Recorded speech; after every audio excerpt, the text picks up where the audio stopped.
श्री स्वामी समर्थ तोच व्यक्ती आपल्या लक्ष्यापर्यंत पोहोचतो जो कोणत्याही लोभामध्ये अडकून थांबत नाही। हा संदेश वगळण्याचा प्रयत्न करू नका, अन्यथा महत्त्वाचे आशीर्वाद गमावून बसाल।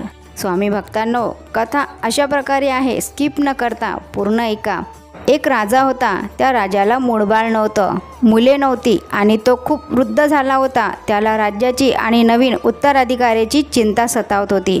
मग एके दिवशी त्याने घोषणा केली की जो व्यक्ती उद्या संध्याकाळपर्यंत त्याला एका ठरलेल्या वेळेवर येऊन राजाला भेटेल त्याला तो त्याचा राज्याचा उत्तराधिकारी बनवेल।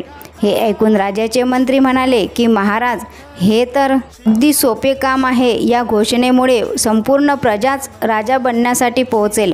राजाने सांगितले, असं काहीही होणार नाही, तुम्ही मी सांगतो तसे करा, बघू माझ्यापर्यंत कोण पोहोचतंय। दुसऱ्या दिवशी संध्याकाळी राजाने त्याच्या महालात एक जत्रेची योजना केली। त्यातच नाच गाण्यासोबत खाण्यापिण्याची व्यवस्था केली। त्यात हजारो लोक आले होते। काही लोक खाण्यापिण्यात व्यस्त होते तर काही नाच गाण्यात। कोणालाच राजाला भेटायचे लक्षात आले नाही। या सर्वांमध्ये एक तरुण आला होता। त्याचे लक्ष फक्त राजाला भेटण्याकडेच होते, त्यामुळे त्याने खाण्यापिण्याकडे लक्ष दिले नाहीत ना नाच गाण्याकडे लक्ष दिले।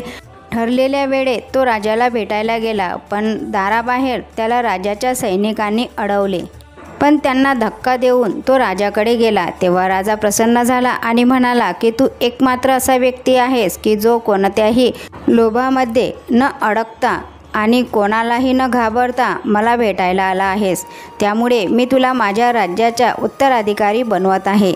यशस्वी तोच व्यक्ती होतो जो आपले लक्ष निश्चित करतो आणि त्यावर ठाम राहून आपल्या लक्ष्याकडे जाणाऱ्या मार्गामध्ये येणाऱ्या संकटाचा सामना करून आपले ध्येय साध्य करतो।